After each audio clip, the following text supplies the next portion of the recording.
ప్రేమైన సహోదరి సహోదరులకు యేసుక్రీస్తు నామములో శుభములు. దేవుని యొక్క మహిమ మీ మీద ప్రకాశించునుగాక. ఈరోజు దేవుడు మనకిచ్చిన మాట యోవేలు గ్రంథము 3వ అధ్యాయము 18వ వచనము. ఆ దినమందు పర్వతములో నుండి క్రొత్త ద్రాక్ష రసం పారును, కొండల్లో నుండి పాలు ప్రవహించును, యూద నదులన్నిటిలో నీళ్లు పారును, నీటి ఊట యెహోవా మందిరములో నుండి ఉబికి పారి సిత్తీములోయను తడుపును.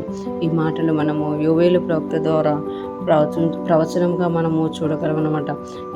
ఆ దినమున అంటే ఏ దినమున అంటే దేవుడు ఎప్పుడైతే తన ప్రజలను దర్శిస్తున్నారో, ఎవరి చేత అయితే ఇశ్రాయేలు ప్రజలు బాధింపబడుతున్నారో, చెరలో పెట్టబడుతున్నారో, ఆ చెరలో నుండి ఆ బాధలో నుండి విడిపించినప్పుడు ఆ దినమందు అని అంటున్నమాట. పర్వతములో నుండి క్రొత్త ద్రాక్షారసం పారును, పర్వతముల్లో నుండి క్రొత్త ద్రాక్షారసం పారును, కొండల్లో నుండి పాలు ప్రవహించును. పర్వతముల్లో నుండి ఏమొస్తుందంట? క్రొత్త ద్రాక్షారసం వస్తుందంట. అంటే ద్రాక్ష తోటలు పండి పర్వతాల మీద ఎవ్వరు కొయ్యక అవి అన్నీ కూడా పండి కింద పడిపోయి ద్రాక్షారసంగా పారతాయట. కొండల్లో నుండి పాలు ప్రవహించును, కొండల్లో నుండి పాలు ప్రవహిస్తాయి అన్నమాట.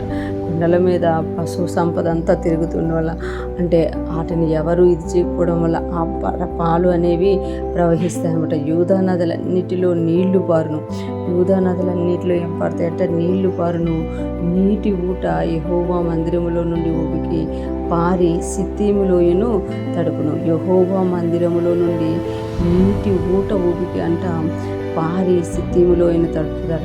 అంటే దేవుని ఆశీర్వాదం ఎలా ఉంటుంది అనేది ఇక్కడ యోవేలు ప్రవక్త ద్వారా దేవుడు తెలియచేస్తున్నమాట.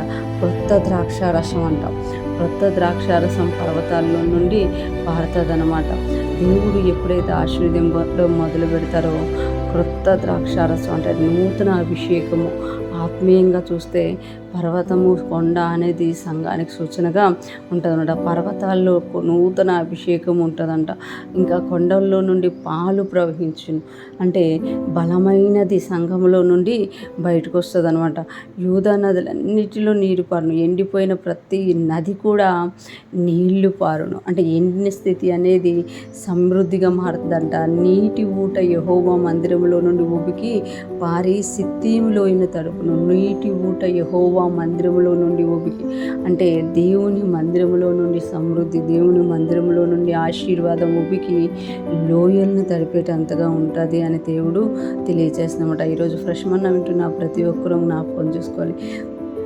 జీవితకాలం అంతా పోరాటము, జీవితకాలం అంతా యుద్ధాలు, జీవితకాలం అంతా సమస్యలే కాదు, కానీ అవన్నీ తొలగిపోయి దేవుడు తన ఆశీర్వాదాన్ని ఇచ్చినప్పుడు ఆ దినములలో ఎలా ఉంటుంది అనేది యోవేలు ఎలాగైతే ఆనాడు ఇశ్రాయేలుకు ప్రవచించారో, ఈరోజు దేవుడు మన విషయంలో కూడా అదే తెలియజేస్తున్నారు. ఈ దినాలలో కూడా మనము మన జీవితాల్లో క్రొత్త అభిషేకము, బలమైన ఆహారం, ఎండిపోయిన ప్రతి పరిస్థితుల్లో నదులు ప్రవహించి మనము అనేక లోయలను తడిపేవారిగా ఉంటాము అని దేవుడు మనకి తెలియజేస్తున్నారు. అటువంటి గొప్ప ఆశీర్వాదాన్ని ఇచ్చే దేవునికి మహిమ కలుగును గాక.